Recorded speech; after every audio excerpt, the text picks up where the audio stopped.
Hello, lovely people from the internet. In case this is the first video you've ever seen from me, or this is a new face to you, my name is Juan. I'm 21 years old. I'm from Ecuador, currently living in Toronto, Canada. This is a bit of an odd video, more of a personal project that I'd like to test out. Basically, I don't know why, and I don't know if I'm the only one. Maybe it's just the algorithm noticed something, but recently on YouTube, or maybe more the last year, I'd say, I've seen a rise in content that's very, very raw, um, very personal as well, uh, where it's just a person speaking to the camera, like a fully unedited video of a person just speaking their mind, like maybe telling an anecdote or two about their lives. Um, and I've found these pretty fascinating more than anything because it's given me a lot of um peace, I'd say. Hearing some of the thoughts other people have on like a lot of different topics uh, as a 21-year-old is really interesting, as I'm obviously in that like stage in life where everything's so crazy and new and scary and intimidating, but also so exciting. And at the same time, I have all the energy in the world and also all the time in the world to just, live life at its fullest. Now, so this is my take on these videos.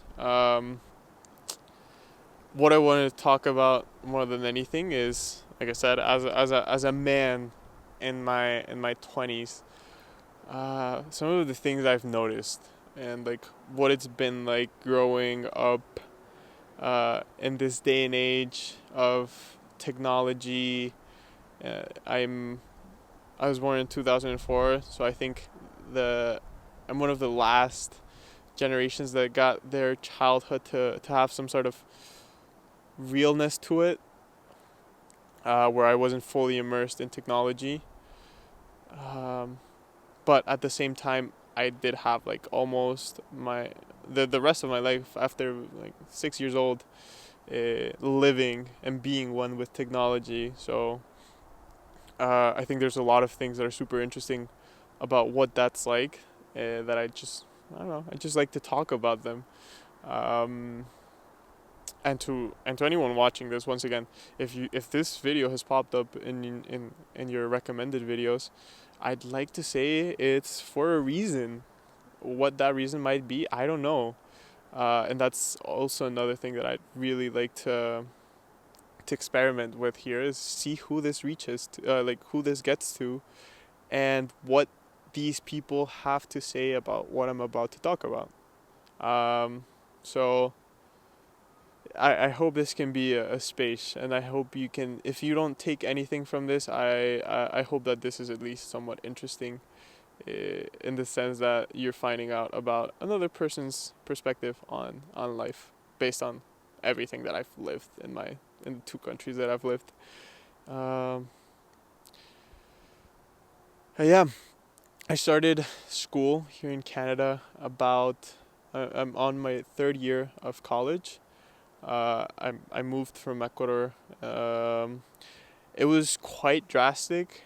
I actually, it's funny because I tried making YouTube videos a couple of years ago, and I actually made one in Spanish right before I left Ecuador, talking about how my life was about to change, and I recognized the importance of me stepping up and uh, being prepared for like being prepared to take on this new unknown stage of life that's college, obviously. And I think I was pretty far off as to what I thought it was going to be like. um, at the same time, I think back then, this was like 2022 that I'm talking about, um, I was a very different person. I I wasn't as mature, I'd say, because obviously leaving your country um, shows you a lot of things. Shows you mostly the things that you have or that you had, and obviously really appreciate these. And um, yeah, life here has been crazy. I think one of my concerns of living in a first world country is how tough it can be. And this is funny because I am in a privileged position where I can do this. I can record a YouTube video, um, and talk about my experience living abroad. But at the same time, it's super weird because you notice right away that people are concerned about very different things here. I think in a country like this one, people have a lot more time to just think about life and the deeper meaning behind it. Um, I think in a way, people in third world countries or people that perhaps aren't as privileged as I can recognize I am, don't have this opportunity to really navigate their feelings and their life and like their idea of purpose in the world. Um, and I definitely say I've had the chance to navigate these ideas, and it's interesting to realize that sometimes it's not the best idea to get too deep into the whys and hows of everything in the world. It's pretty clear that trying to find meaning to absolutely everything is going to drive us all insane. Um, but I think it is obviously really important to have that inner reflection of ourselves. Maybe not the meaning of everything, but at least know why we are the way we are. Um, I'd say I've taken a lot of time to reflect on why I have the flaws I do, especially personality wise. A lot of the time I question why I might be perhaps like so intense, um, or especially when it comes to feelings of like love and connection. I tend to be pretty intense in these regards. And in the past, it's caused me a lot of harm, in a way that I might not have felt enough for people because I was this intense person. But as the years have gone on and as my peers have matured and so have I've come to really appreciate that part about me, where I am not afraid to just try and let my thoughts be known and my feelings be known. Um, I think that's something really beautiful. One of another thing that I think about a lot that I've heard a lot of people like my age talk about is the impact of social media in their lives, which the main reason why I bring this up is I haven't really understood to its full extent why people feel this way. I've had multiple friends who are constantly deleting like their Instagram, uh, and then coming back and then deleting it again, and most times they say it's because it like made them depressed. Um, and I don't feel like this has been like my case at all. I don't think Instagram makes me depressed. Uh, but just the thought that people do feel this way is like, okay, I wonder what's behind, like what they're struggling with that has caused these, this intention to get away, as as nice as it might sound as well, to just get away from social media. Um, there's a lot of good to it. There's so much good to it, and my main thing about it is stuff like this. I think social media is a great place to just put you out there with the rest of the world. I mean, Otherwise, how, if it weren't for this video, maybe you would have never known who I am, or you can't actually know that you don't know who I am because you don't know who I am. It's like trying to see out of your elbow kind of thing, you know? You can't know what something is like. Okay, that's too random. But going back to one of the even more important things I wanted to discuss is an issue I've struggled with a lot, and something that I've also seen a lot of people struggle is living daily life, feeling the struggles of life, and what things you keep and what things you let go of. Um, and this can mean many things. Uh, that's why I also think it's such an interesting topic, that a lot of people are trying to let go of something. Honestly, everyone is probably trying to let go of something, but everyone is probably tackling it in a different way. So, for example, I've heard from friends like the typical toxic relationship where one person is putting a lot of pressure on the other. Perhaps things like jealousy and feeling insecure, feeling that perhaps you're not being loved, or at least not in the way that you wish to be. And at the same time, the perspective from the other person who feels suffocated and doesn't know how to navigate a person who is not willing to set boundaries in their relationship and what's okay and what's not. And obviously, there's a deeper a deeper reason to all of this as to why a person feels insecure, especially in relationships. And like I said, not being able to let go. After all, that's someone that's there for you. That's one of the most basic human needs there is, to have company. So it kind of makes sense why you'd fear to let that go. But knowing how much harm that causes you, how much of a struggle and how much energy it takes from you to maintain something that's not good for you is and like what amazes me the most is why we lack the ability to take action. Like, why is it so hard to take action against these things? Likewise, I myself, the things I'm trying to let go of, I'd say I'm very impulsive. I very much so lack control of my impulses, and that's led me to do a lot of really weird things, but also fall and commit mistakes that I've been told a million times as a kid, like, don't go down this route. And obviously I thought I knew what I was doing, but like every day you learn something new, and every day you feel you see things differently, you feel things differently. Uh, my enemy, I'd say, have been like my addictions. It's not super deep, not super crazy. It's not like I'm I don't know, injecting black tar heroin or something. No, but it's as simple as like smoking weed, or smoking in general, like nicotine. These are things that I started so early in my life.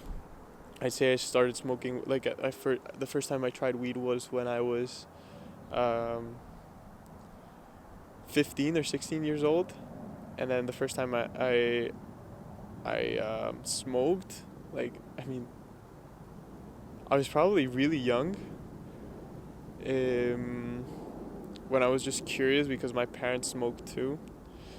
And I remember being probably like 11 years old and trying to smoke a cigarette and just being like, oh my God, I'm so cool. Or not even so cool, but I was just like curious. And 10 years after that, I'm like fully addicted to it. I've been smoking I've been vaping, which is not the same. I actually think vaping, although it might not be as harmful, it is more addictive. And I was knee deep into vaping.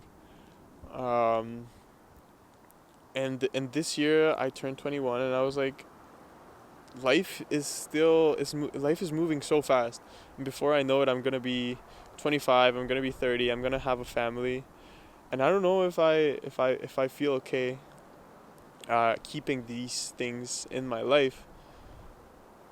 And I try to take action to stop that from being the case, but I feel so weak. Like so many times I feel so weak. I feel so ashamed of myself, and I put a lot of blame and I resent myself a lot for not having this ease of just letting things go that are bad for me.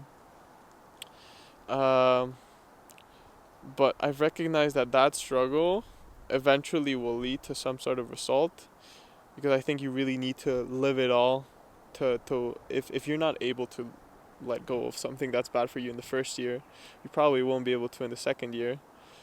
And all of these experiences and all of these times that you've thought negatively about yourself because of these things that are holding you back will eventually probably explode in your face and force you to take action. For some people, it might take a month. For some people, it might take a week to take action, to really go at it. But for some others, it'll take years. It'll maybe take decades until they're able to do something. Um, and that's my perspective, especially on like the next 10 years of my life. Um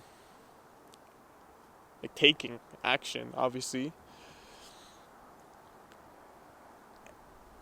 However, there's always going to be so many things that get in the way, anyways. Like the slightest bump in the road might spiral you down and take away 10 years of progress, just like that. For example, like the same thing. I stopped smoking weed in September. Like, not fully, but I had been smoking pretty much every day um, for 3 years, I'd say.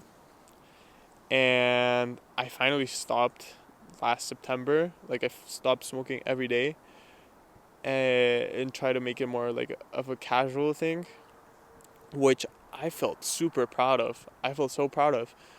And I thought that was it. I thought I did it and I'm good. Like, I'm cured. But now I come back to Canada and I'm faced with like this winter and being away from my family, and especially after spending such a good time with my family back in Ecuador recently, coming back here was quite impactful. And I gave in super easily. Like, weed is legal here, so I gave in super easily, and I was back at it. Uh, and I'm like, not even I don't even have a job right now. It's not like it's the best idea for me to be spending money on unnecessary stuff. Yet I still did go ahead and buy some like some weed with money that I know I shouldn't be spending, especially on that. Um, Same thing with like vapes. Canada has a stupid tax on like vape juices, and I was gonna go buy some, and I noticed it was so expensive, like actually so expensive, that I got mad and I was like, "Fuck this! I'm gonna quit vaping." And I was surprised, because it's a thought that has never really come to me, like, not at all. And I was surprised that of all things that actually made me even consider it, the one thing that made me want to take action and feel more prepared to take action was the money part of it. Um, and I thought it was like a worthy sacrifice, because the next couple of months, if I remain unemployed, then obviously it would not be ideal for me to have this fixed monthly price I have to pay for my two addictions, weed and smoking. Um, I'd argue that on a monthly basis, on the two things, for the last 2 years that I've lived here in Canada, I probably spent around $200 a month just on these things. Which, I mean, I know a lot of people spend a lot more, but I felt so shitty about it. And even more so when my parents asked me about like money things, like how much money have you saved up, and I never really went into detail. I assumed I was just like, I don't want to talk about money. But then when it really came down to it, the reason why I didn't want to speak about this with my parents was because I felt so ashamed if they were to ask me like, what are you spending your money on? I couldn't just tell them, oh, I'm smoking on weed. I'm spending it all on weed and all of these things. Uh, and yeah, I guess that guilt and that shame lies deep in your mind for a long time and cause you a lot of probably anxiety that you don't even notice. Um, yeah, that's another thing that I've taken shrooms before, and I think shrooms have been something that has allowed me to mature and want to take change a lot and actually put me in the right path. Um, Mostly because it's shown me that there are so many things that I'm so unaware of, like even in the way my body works. Um, and you tend to blame or you tend to associate different circumstances to a cause. Like, what is causing me to feel this way? What is this, blah, blah, blah. And these are all, like I said, these are mostly assumptions because, after all, this little thing in here is causing so many reactions based on whatever you feel, see, hear, smell, taste, think, whatever. And we don't know. At least I'm like not a neurosurgeon or a doctor or anything in the medical field, so I couldn't know why X thing is causing um, Y feeling. Like, I don't have the the professional explanation to it. I'm just a 21-year-old. Like, I study computer programming, so that's not even my field. Uh, and we have to make our own our own meaning to it. But what if these things that these ideas that we're creating in our mind are more harmful than we believe? What if something is a simple, well, because that's the thing, things can be so simple, and because of our preconceived notions of life and things, we make them a lot more grandiose than they actually are, and then we stress out, then we get anxious, and then we maybe probably fall into the same loop of feeling like shit because we are not allowing ourselves to be who we really want to be. And I say that mostly because I've like smoking weed hasn't been super detrimental to me in the sense that I still go to school. I used to work a lot, especially the last 2 years. I worked and studied, and I think that was why I was smoking so much because it was sort of my escape. But now, like the last 2 months, I wasn't working. Um, I mean, I am studying, but I only have to go to school one day, and I have a lot less things to do, yet I'm still smoking. So it's not exactly that I'm stressed because of work, uh, or no, rather, it's not necessarily that it's because I'm super, like, maxed out. Like, I'm reaching my capacity of what I'm able to do, but rather more about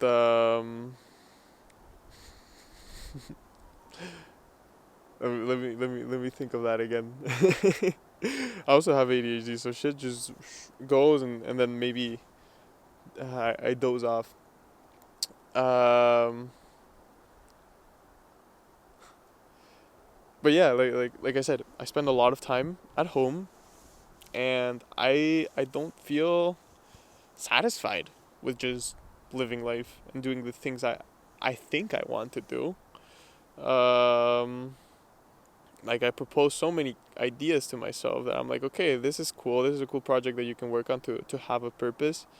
And then you start trying, and it doesn't work. And then I blame myself, and then I smoke weed, and then I'm good. Um, and yeah, I, I, I think this and the association of it with love can, although very different things. Like, on one hand, we have dealing with substances, which is like not a living thing, and then on the other hand, we have dealing with people, which is obviously as complex as you are. Another person is as complex as you are. So the association between the two is maybe not fully there or not fully clear. But what I'm going to is how we view ourselves in a position of guilt, um, when our emotions and when our feelings are on the line, especially regarding purpose. I mean, that's such a common thread for a 21-year-old. Like, purpose, purpose, purpose. Why am I here? What should I do? Why don't I like this? Why do I like that? Why am I this way? Why am I not that way? Like, this constant discussion is so pointless, and yet at the same time, it means a lot for a person to be able to speak out and just be heard. I think most people at this point in time are not aware that no one fully knows what they are doing. Um, and I think of this, for example, in the way we view politicians. We assume that they know what they're doing because they studied and they went to school and they got a degree and then they worked and then they spoke to people and then they did that and did this. Um, Yet there is no absolute truth to any of that. Um, because I don't know where a politician's actions are actually coming from, and just in the way I can recognize that no one really knows what's going on inside my mind, even though I might portray myself in a way, that doesn't mean that's the same person that's in here, and we have the choice to decide what we show to the world and what we don't. Um, and I really have decided to live by the idea of reaching out to people and hearing what they have to say and feel the freedom of disagreeing with someone on something, uh, but at the same time gaining something from that perspective despite us not like being fully aligned with them. Um, and yeah, I'm going to be graduating from college this summer in August. That's something that I'm obviously super excited about, but at the same time I'm so terrified because I've been able to deal with these things like substances and whatnot the way I have, but I have also noticed that once I'm on my own, I'm really scared of myself on my own. I tend to, like I said, I'm really impulsive, and I'm really scared of what what I could do on a whim, because I could have a set of principles that I'm like, I would never do this, but because I'm alone and maybe I'm in a bad place, I might do something that's really bad for me. And once again, I say that because it's crazy to me that a person can build so much. They can build themselves up so much. I wanted to make this no cuts, but my camera has a 30-minute recording limit. But yeah, what I was saying is that a person can build themselves up so much, and they can do so well. They can work on themselves so well. Um, but because of their life experiences and whatever bad things maybe they've been through, a small bump can derail them and can do a lot of bad things to them. Um, and that's something that I'm really scared of for the next 10 years for myself. I'm really scared that I'll be in the wrong place at the wrong time, and I'll do something that is is gonna be there's gonna be no return from it. Uh,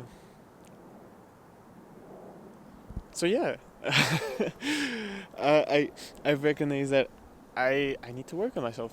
I need to learn to let go of those things that are so harmful to myself. Um, I tend to be a little too compassionate on myself as well. Um, whenever it comes to punishing myself for doing bad things, or when it comes to treating myself for doing good things, uh, I'm there's not a real balance, because I I treat myself for really small things, and then I don't punish myself for very big ones.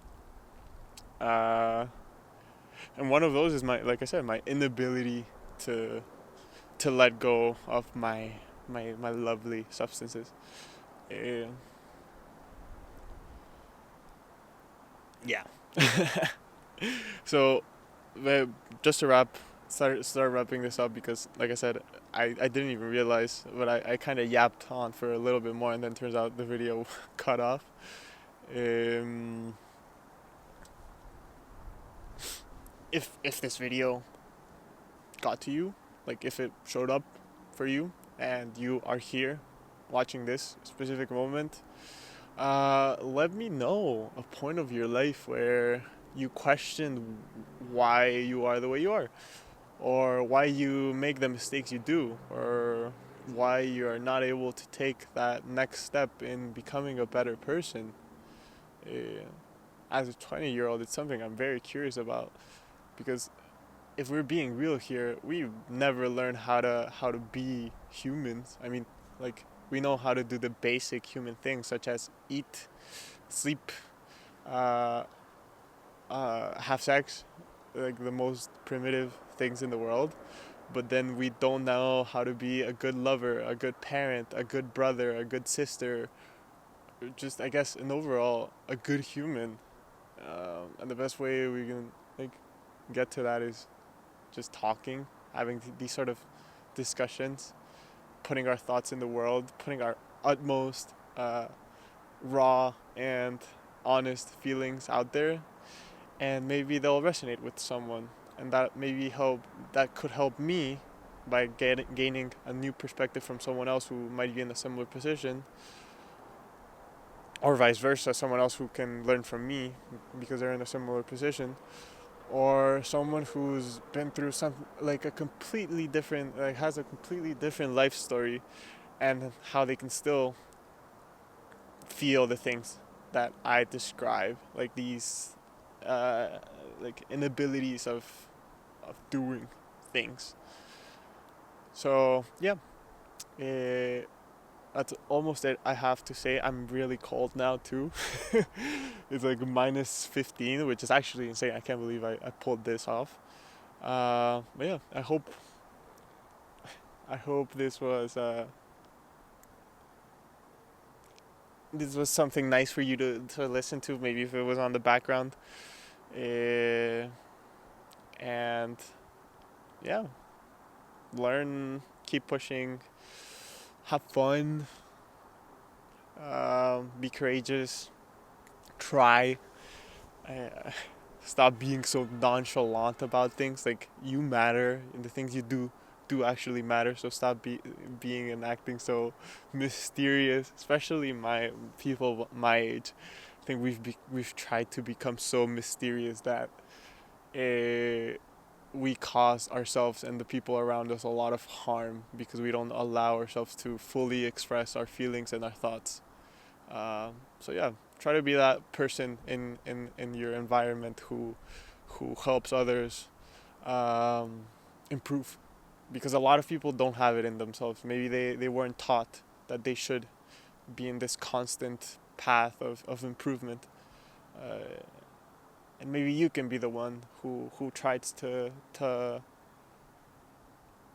teach them about, not necessarily teach them about it, but just inspire them to try and put an effort into these different things. Yeah, that's all I have to say. All right, take it easy, everyone, and peace out.